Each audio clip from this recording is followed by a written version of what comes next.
우리 다시 한번 옆에 있는 거 인사하겠습니다. 말씀의 은혜 많이 받으세요. 말씀의 은혜 많이 받으세요.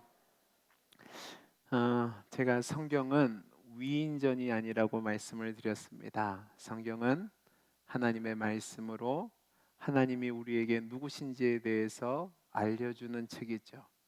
그래서 성경에 기록된 믿음의 사람들은 완전 무결한, 훌륭하고 부족함이 없고 우리와 다른 사람들의 이야기가 아니라 하나님이 어떤 분이신지를 소개하기 위해서 그 믿음의 사람들의 삶을 아주 실제적이고 또 진실하게 그려내고 있습니다.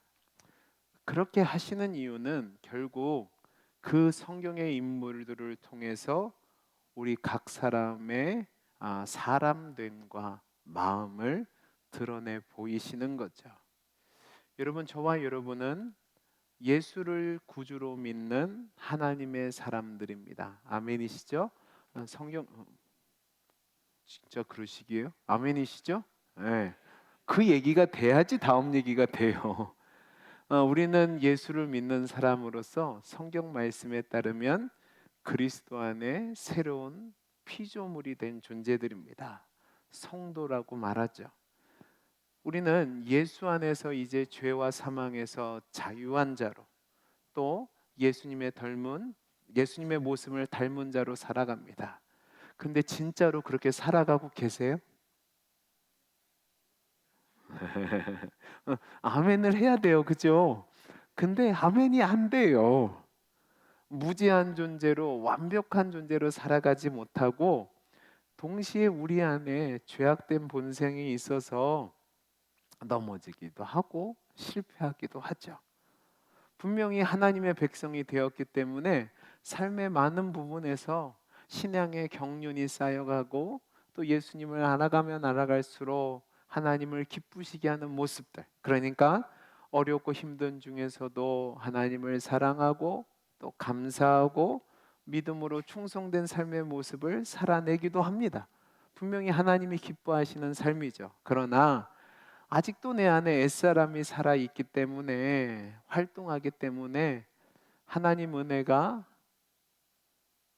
나에게 있음에도 불구하고 죄로 말미암아 곤고하게도 되고 가련하게도 되고 불쌍하게도 되는 것이 우리의 모습입니다.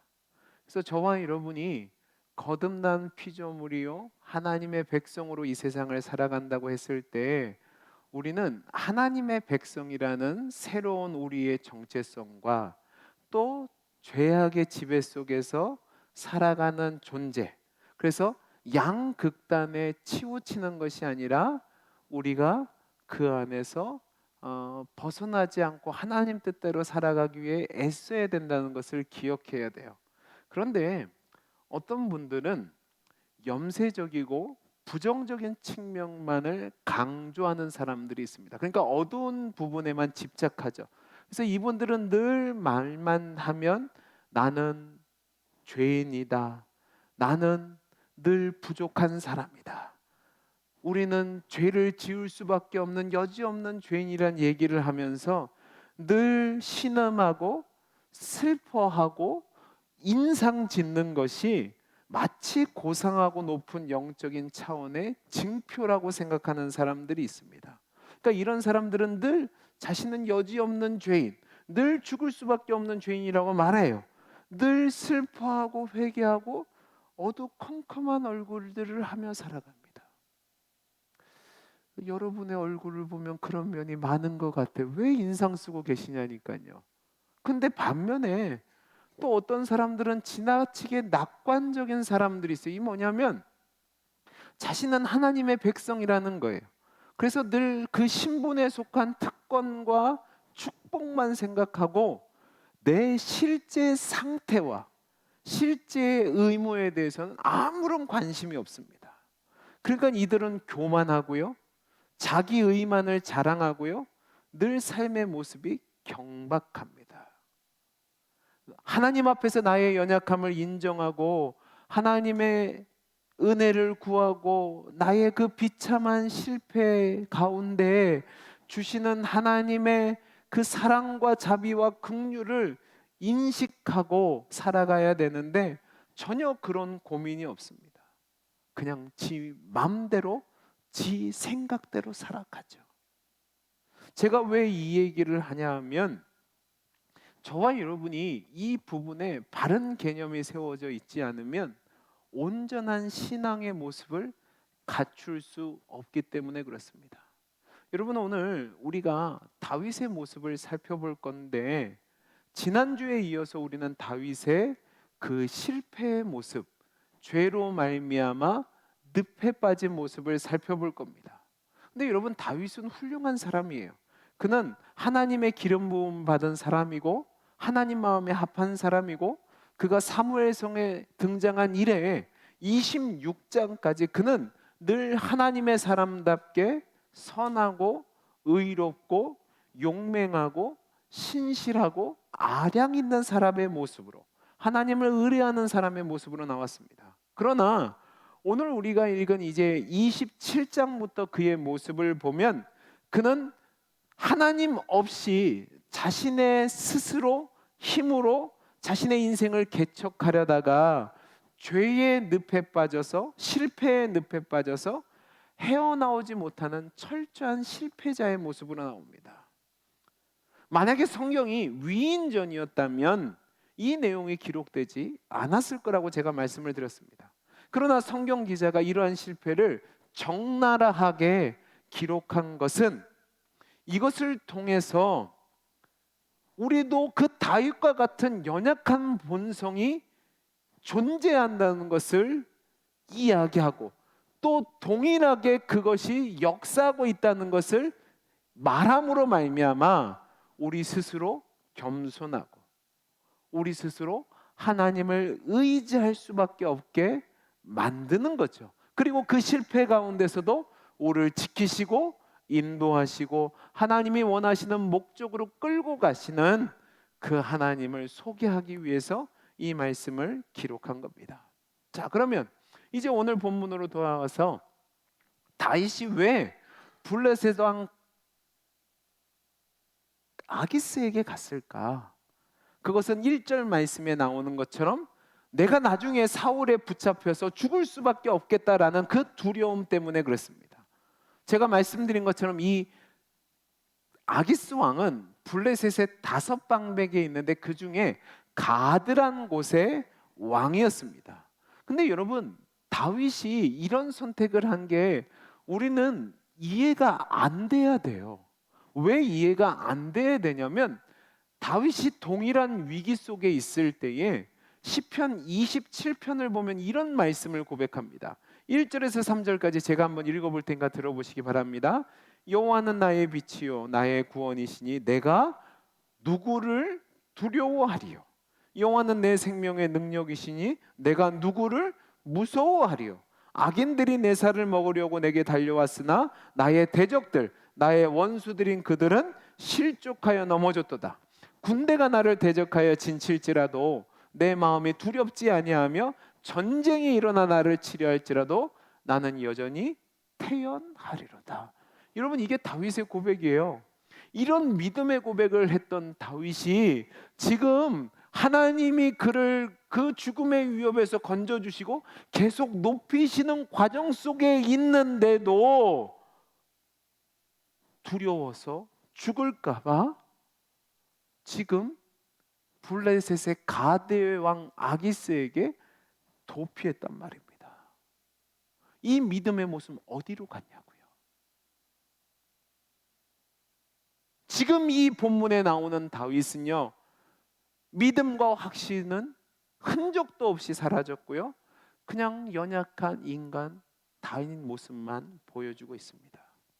그런데 이 상황 속에서 그가 블레셋 가드의 왕 아기스에 간 것은요, 현실적으로 보면 맞는 방법일 수 있습니다.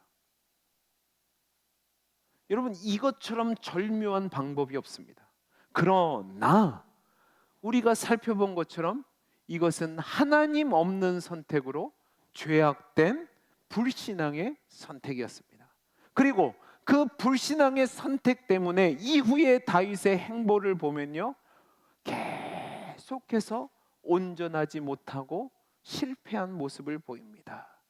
왜냐하면 죄의 늪에 빠지면요, 우리가 아무리 발버둥 치려고 해도 헤어나올 수 없이 더 깊은 곳으로 빠져들 수밖에 없기 때문에 그렇습니다. 여러분, 예전 우리나라 속담 중에 여우를 피하려다가 누구를 만난다고 그러죠? 모르세요? 자, 여우를 만나려다 누구요? 호랑이를 만난다는 말이 있습니다. 그러니까 진퇴양난의 상황이라는 거죠. 어려움이 끝도 없이 계속 몰려오는 겁니다. 하나님을 신뢰하지 않고 하나님 없이 불신앙의 방법으로 문제를 해결하려고 하면 그 방법은 현실적으로 보면 절묘한 한 수라고 할지라도 결국 좋은 결과를 낳는 것이 아니라 오히려 더 감당하기 힘든 문제들을 낳게 된다는 말입니다. 여러분, 오늘 말씀 4절 보세요. 우리가 읽지 않는데 4절 보시면 이렇게 되어 있습니다. 다윗이 가드에 도망한 것을 어떤 사람이 누구에게? 사울에게 전함에 사울이 다시는 그를 수색하지 아니하니라라고 되어 있습니다. 여러분, 다윗이 계산한 대로 사울이 더 이상 추적하지 않습니다. 더 이상 이제 생명의 위협이 없는 것처럼 보여요. 그런데 문제는 뭐냐면 그 뒤에 오늘 말씀에 기록된 것을 보면 다윗이 더 비참한 상황 가운데 빠집니다. 자, 그 얘기를 한번 해보죠. 여러분, 오늘 말씀 5절부터 7절까지 말씀을 보면 아기스 왕에게 갔던 다윗이 처음에는 아기스와 같이 있다가 왕에게 넌지시, 왕이요, 나 여기 있는 거 왕도 불편하고 나도 불편하니까 나에게 은혜 주셔서 작은 성읍 하나만 달라라고 얘기합니다. 아기스는 이 다윗의 요청에 흔쾌히 허락해서 성읍 하나가 주는데 그게 뭐냐면 시글락입니다. 여기에는 이유가 있어요. 자, 우선 다윗의 입장에서 본다면 다윗은 경험을 통해서 왕과 그 왕 주변에 있는 신하들의 질투심이 얼마나 무서운지를 알고 있었습니다. 그래서 그는 경험상 왕과 신하들에게 질투를 피하기 위해서는 너무 가깝게 이거나 너무 총애를 받으면 안 된다는 것을 알고 있어요. 그래서 지금 왕에게서 최대한 좀 거리가 멀어지고 싶은 겁니다. 그리고 아기스의 입장에서 볼 때도 잘 생각해 보세요. 다윗 일행이 몇 명 정도 된다고 그랬죠? 적어도 2,000명에서 3,000명이라고 그랬습니다. 자, 가드가 아무리 큰 성이라고 해도 여러분 동시에 2, 3천 명이 같이 들어와 살면 여러분 도시가 어떻게 되겠어요? 번잡스럽고 문제가 생기겠죠. 그리고 이 수천 명의 사람들이 블레셋 사람이 아니라 지금 어디 사람이에요? 이스라엘 사람들이에요. 적국 사람들이에요. 얘네가 반역이러면 어떻게 돼요? 아기스 입장에서도 불편한 거예요. 그러니까 도시의 짐이 되니까 시글락이라는 곳을 선택했는데 지도를 보시기 바랍니다. 이 시글락이라는 곳은 저 위에 빨간 표로 가드라고 되어 있죠. 그죠? 가드에서 빨간 표시가 있는 이 시글락은 거리가 약 40km 정도 떨어져 있습니다. 근데 40km인데 자, 그림을 그대로 놔주세요. 그대로 떨어져 있는데 지금 위에 보시면 저 뒤에 예루살렘도 있고 놉도 있고 그일라도 있고 헤브론도 있습니다. 자, 이것은 유다 땅이에요. 자, 유다 땅에서도 상당히 거리가 있는 곳입니다. 그러니까 다윗의 입장에서 보면 사울의 위협에서도 피하고 그리고 아기스의 그 관심 속에서도 벗어난 곳이 됩니다. 근데 이곳이 어디냐면 됐습니다. 이곳이 어디냐면 이 시글락은 원래 하나님이 이스라엘 백성에게 준 땅이었습니다. 여호수아 15장 31절을 보면 유다 지파에게 기업으로 준 땅이에요. 15장 31절에 이렇게 되어 있습니다. 시글락과 만만나와 산나나를 유다 지파에게 기업으로 줬다고 되어 있어요. 그런데 여호수아 19장 5절 말씀을 보면 시므온 지파에게 기업을 줄 때 시글락과 벳 말가봇과 하살 수사를 줬다라는 말이 있어요. 이 얘기는 뭐냐면 한 장소인데 두 지파의 기업으로 줬다는 것은 이거는 접경지대라는 겁니다. 접경지대였는데 이 이스라엘에게 주신 땅을 이스라엘이 정복하지 못하니까 블레셋 사람에게 소유권이 넘어간 거예요.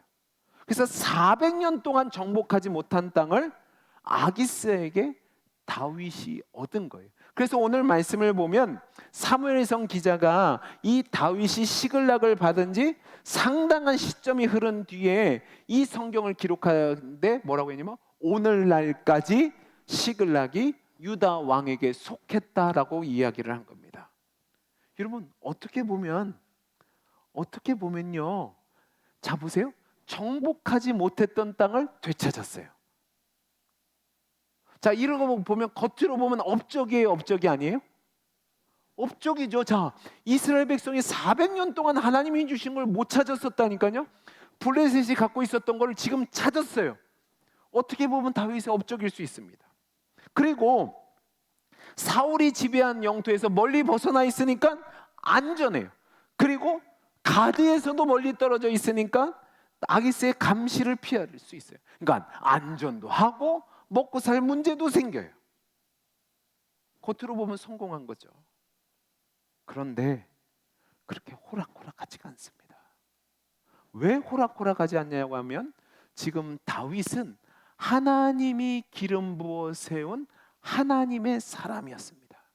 그런데 그가 아기스 앞에서 자신을 뭐라고 얘기하냐면 종이라고 얘기합니다. 여러분 잘 생각해 보세요. 하나님의 기름 부음 받은 자에서 이스라엘의 대적인 블레셋 왕의 종이에요. 자, 그러면 신분이 얼마나 낮아졌는지 보이십니까? 할례 받지 못한 자에게 하나님의 백성이 왕이 될 사람이 가서 거처를 부탁하면서 자신을 종이라고 얘기했으니 여러분 얼마나 하나님에게서 멀리 떨어진 겁니까? 그러니까 좋은 것이 아니고요, 시간이 지나면 지날수록 골치 아픈 문제들이 생깁니다. 여우를 피해 도망간 굴이 호랑이 굴인 것처럼 다윗이 지금 늪에 빠져서 더 깊은 고난과 환난 가운데로 빠져들고 있는 겁니다. 여러분 다윗은 귀순한 사람이에요. 그러다 보니까 아기스 왕에게 잘 보여요. 근데 이 아기스 왕은 불신자에다가 이스라엘의 원수입니다.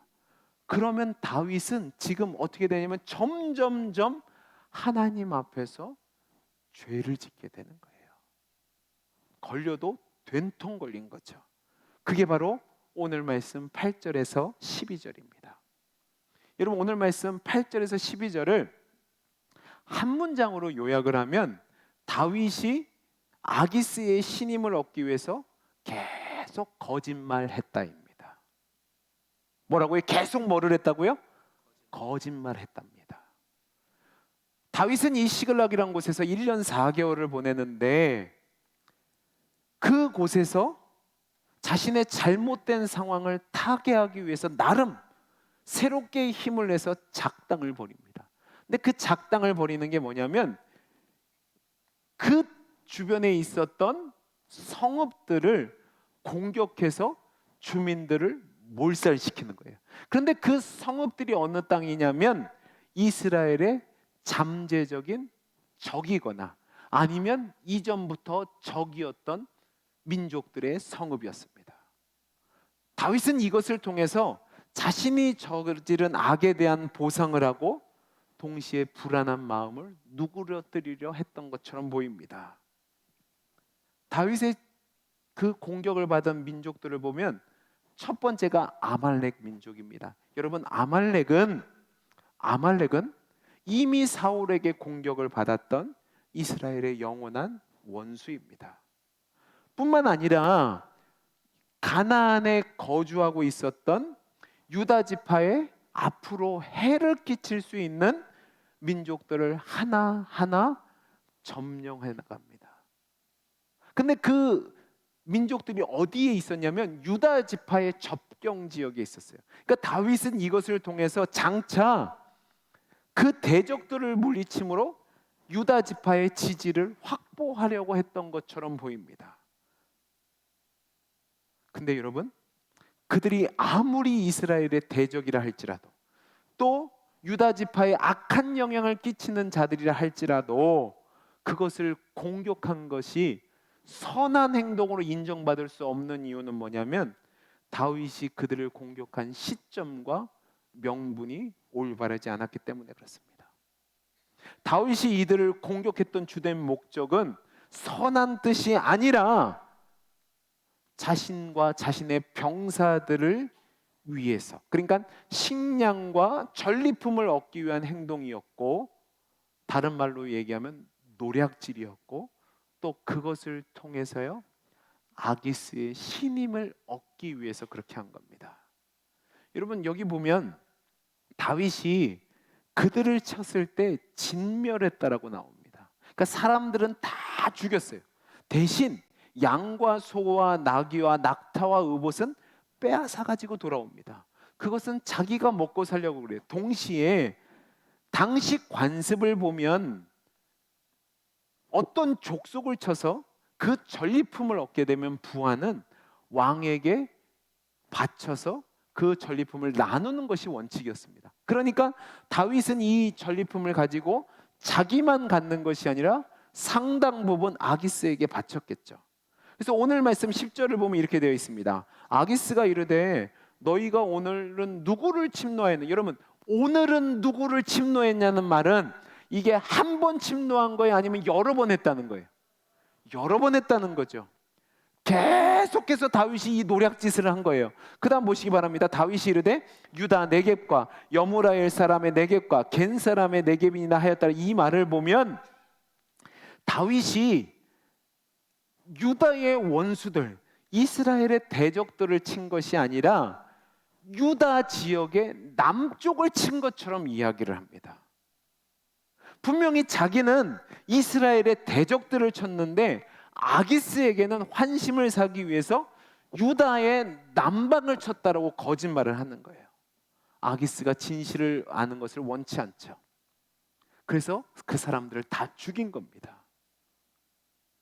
대신 아기스가 물을 때마다 왕이 베풀어준 은혜를 갚기 위해서 블레셋 사람들의 대적을 쳤습니다라고 얘기하죠. 그리고 노획물을 바칩니다. 그리고 아기스는요 점점 이 다윗의 말을 믿고 갖다 주는 물건이 있으니까 좋은 거죠.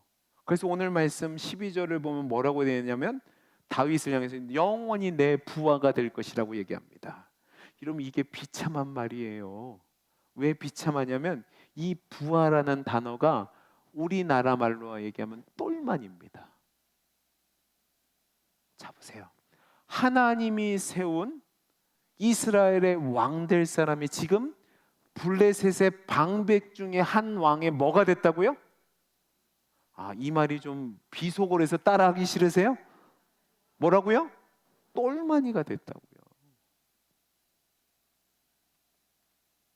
자신의 인생의 위기를 극복하기 위해서 하나님을 의지하지 않고 자신의 방법대로 원수를 의지하려고 했을 때 여러분, 이렇게 사태가 더욱 악화되는 겁니다. 다윗에게 있어서 결코 자랑스러운 것도 아니고 명예스러운 것도 아니고 오히려 수치스러운 길로 빠져들게 되는 거죠. 여러분, 오늘 말씀이 우리에게 이것을 이야기해 주는 겁니다. 저와 여러분이 하나님을 의지하지 않고 하나님 없이 불신앙적인 방법으로 문제를 해결하려고 하면 그것이 세상적으로 보면 절묘한 묘수인 것처럼 보이고 그것을 통해서 성공한 것처럼 보일 수 있지만 영적으로 보면 헤어나올 수 없는 악순환에 빠져들게 된다는 사실입니다. 여러분, 이것을 우리에게 한번 적용해 볼까요? 우리 주변을 보면 많은 성도님들이 이러한 방법으로, 그러니까 세상과 타협하는 방법으로 문제를 해결하려 합니다. 예를 들면 이런 겁니다. 평상시에는 그렇게 신실한 성도가 없습니다. 사람들에게도 좋은 사람이고 정직하게 잘 삽니다. 열심히 예배에 참석하고 교회에 직분도 가졌습니다. 그러나 물질적으로 문제가 생기면 그 문제를 해결하기 위해서 불신앙적인 방법을 내어놓고 그것이 상책이라고 얘기합니다. 그러면서 마음속에 이럽니다. 이 고비만 넘기면, 이 고비 넘길 때까지만 이렇게 하겠다고 얘기합니다. 그러니까 실제 삶에서 불법을 저지르죠. 그리고 그 불법을 저지른 걸 가지고 하나님 앞에 헌금합니다. 그러면서 면피하려고 합니다. 또 어떤 분들은 열심히 주의 일을 하다가 문제가 오면 다 팽개치고 세상 일에 전념합니다. 이 문제만 해결하자는 거죠. 예를 들어보죠. 수험생 자녀가 있습니다. 좋은 대학을 보내고 싶습니다. 그런데 주일이면 학원에서 아주 좋은 강의와 보강을 합니다. 그래서 마음속으로 이렇게 결단합니다. 하나님, 1년만 쉬겠습니다. 그리고 좋은 대학 가서 하나님께 영광 돌리게 하겠습니다. 합리화하면서 자녀를 교회에 보내지 않고 학원에 보내죠. 여러분, 이게 무슨 하나님의 영광입니까? 세상적으로는 좋은 대학 갈 수 있습니다. 그런데 그 자녀가 과연 하나님을 하나님으로 섬길까요? 대학보다도 중요하지 않는 하나님을 섬길까요? 아니죠. 결혼할 때도 그럽니다. 제가 어떤 책을 봤더니 기독교인들이 제일 이기적이고 욕심이 많답니다. 결혼의 배우자를 찾을 때 이렇게 기도합니다. 하나님, 얼굴도 제법 좀 생겨야겠고요. 키도 좀 컸으면 좋겠고요. 직장도 좋아야 되고요. 가문도 좋아야 되고, 거기다 뭐도 있어야 돼요? 뭐도 있어야 돼요? 믿음도 있어야 돼요. 자, 다 얘기하는데 마지막에 뭐도 있어야 돼요? 믿음도 있어요. 얼마나 이기적이에요. 근데 다 갖췄는데 믿음만 없어요.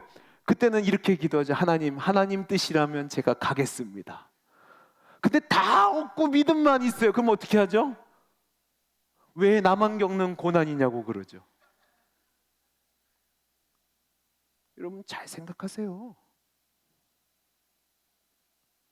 이런 방법으로 하나님을 의지하지 않고 현실과 타협해서 문제를 해결하려고 하면 처음에면 잘 된 것처럼 보일 수 있지만 점점점 나빠져서 결국은 사단의 똘마니가 될 수밖에 없습니다.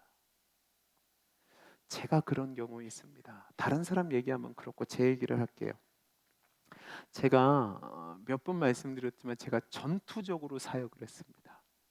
저는 전투적으로 사역을 하지 않으면 안 돼서 저밖에 믿을 사람이 없어서 그렇게 사역을 했었습니다. 그래서 사역을 하던 중에 어느 교회에서 사역을 하는데 그 교회의 수석 목사가 저를 너무 힘들게 하는 거예요. 왜 힘들게 하냐면 그 교회 담임 목사님이 저를 너무 이뻐해 주셨어요. 그래서 제가 파트 교역자였는데도 전임에게 주는 사택을 주신 겁니다. 그리고 다른 외부의 목사님들이 오면 꼭 저를 데리고 나가셨습니다. 그렇게 안 보이시겠지만 그런 적이 있었습니다. 그리고 파티였는데도 저에게 전임 사역자의 페이를 주셨습니다. 그리고 사택에 사는데 저는 새벽 예배를 안 나가도 됐습니다. 그러니까 이 목사님이 열받은 거예요. 사사건건 저에게 시비를 거는 겁니다. 이사를 하는 날도 저한테 시비를 걸어서 힘들게 하고요. 사역을 할 때도 시비를 걸어요. 여러분, 저는 새벽 예배를 안 나가도 되니까 나가 주는 거였습니다. 근데 나가면요, 나갔다고 시비를 거는 거예요. 왜 맨날 안 나오냐고.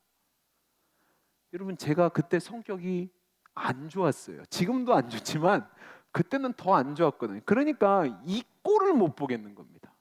그래서 기도를 해야 되는데 제가 내린 결론이 뭐냐면 인간적인 방법을 동원한 거였습니다. 인맥과 정을 동원해서 제가 33살 때였는데 그때 저보고 수석 부목사 자리를 준대요. 그래서 제가 그곳으로 갔습니다. 잘 됐잖아요. 그죠? 어떻게 된 줄 아십니까? 완전히 박살났습니다. 실패하고 깨지고 회복 불능의 상태가 됐습니다. 몸도 망가지고 마음도 망가지고 오죽하면 사역을 할 힘이 없어서 1년 동안 쉬었습니다.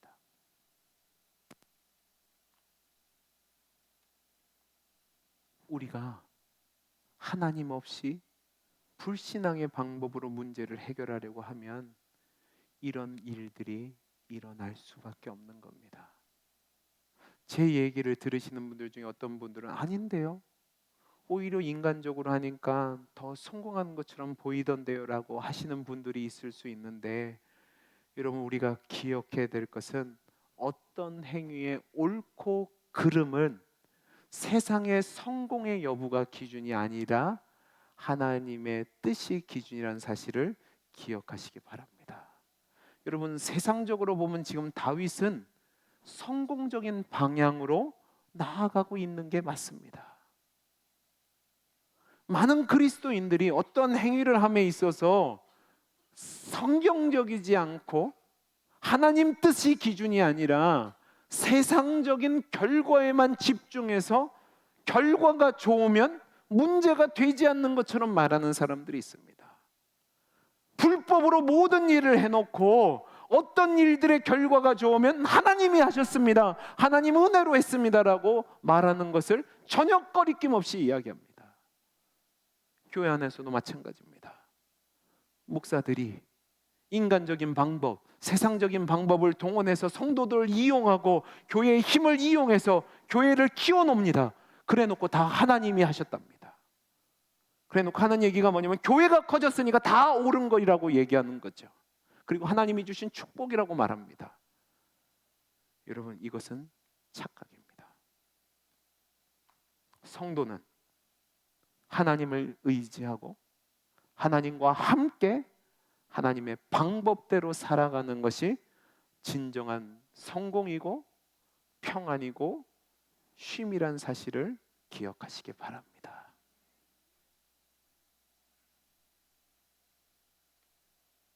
하나님 없이 세상에서 이룬 모든 것은 헛된 겁니다. 여러분이 하나님 없이 세상 것을 의지해 보시면 그것이 도움이 될 것처럼 보이지만 결국은 아무것도 남지 않습니다. 다윗처럼 헤어나올 수 없는 늪에 빠지게 됩니다. 그러면 어떻게 하면 이 늪에서 빠져나올 수 있을까? 절대로 우리의 힘으로는 빠져나올 수 없습니다. 오직 하나님의 은혜가 필요합니다. 하나님이 개입해 주실 때에만 놀라운 섭리로 벗어날 수 있는 거죠. 오늘 말씀도 그렇습니다. 다윗은 인간적인 방법을 동원해서 속임수로 아기스에게 인정받고 평안을 누리려고 했지만, 여러분 그 과정을 보면 하나님이 그런 다윗과 함께 하시고 지키시고 인도하시는 은혜를 주십니다. 사랑하는 성도 여러분, 저와 여러분이 오늘 이 말씀을 통해서 우리의 삶을 점검해 보기를 원합니다. 혹시 하나님 없이 사람의 방법으로 여러분의 평안과 여러분의 쉼과 여러분의 행복을 도모하려 하셨습니까? 그래서 무엇인가 잃었다고, 무엇인가 업적이 있다고, 하나님이 있다고, 하나님이 하셨다고 여러분 스스로 속이려고 하고 계시지는 않습니까? 하나님 없이 내 방법으로 한 것은요, 결국은 모든 것이 헛된 것이 된다는 사실을 기억하시기 바랍니다. 그 사실을 기억하시고 날마다 하나님 없이 무엇을 해보려고 하는 시험에서 나를 건지시고 구해달라고 하나님의 은혜를 구하시는 여러분들이 되시기를 간절히 소원합니다. 말씀을 마치겠습니다. 여러분, 우리는 연약합니다. 우리는 모자랍니다. 그래서 다윗처럼 이렇게 하나님 없이 자신의 방법대로 살려다가 늪에 빠질 수 있습니다. 지금 그 상황을 가시는 분도 있을 수 있고 그 상황을 건너보신 분들도 있을 겁니다. 저도 그랬었습니다. 그런데 그렇게 해보니까요, 결국 그 결과는 성공이 아니라 비천하고 비참하고 아무것도 없이 헤어나올 수 없는 수렁에서 빠져 있더라고요.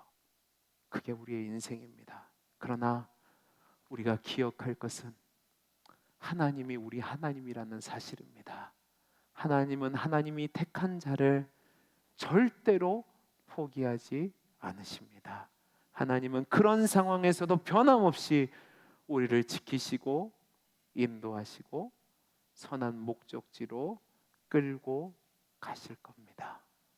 그 하나님을 믿으시고 그 하나님을 신뢰하시고 지금 실패의 수렁에 계시다면 그 하나님의 은혜를 구하시고 그 하나님을 바랄 때에 하나님이 건지시고 인도하시고 또한 높이시는 그 귀한 은혜를 누리는 저와 여러분이 될 수 있기를 간절히 소원합니다. 기도하겠습니다. 사랑이 많으신 하나님 아버지, 우리는 연약하고 모자라서 끊임없이 하나님 없이 내 방법대로 살아가려고 합니다. 하나님, 그렇게 따라가 보면 처음에는 성공인 것처럼 보이지만 결국은 비천하고 비참하고 헤어나올 수 없는 수렁에 처할 수밖에 없습니다. 그러나 그 상황에 있다 할지라도 변함없이 우리를 지키시고 인도하시는 하나님을 기억하게 해 주옵소서. 하나님의 은혜를 붙잡고 하나님 앞에 나아갈 때에 하나님이 그 실패조차도 더 큰 선으로 합력하여 선을 이루게 하신다는 사실을 믿는 믿음을 우리에게 허락하여 주옵소서. 은혜 주심을 감사하며 사랑 많으신 예수님 이름으로 기도하옵나이다. 아멘.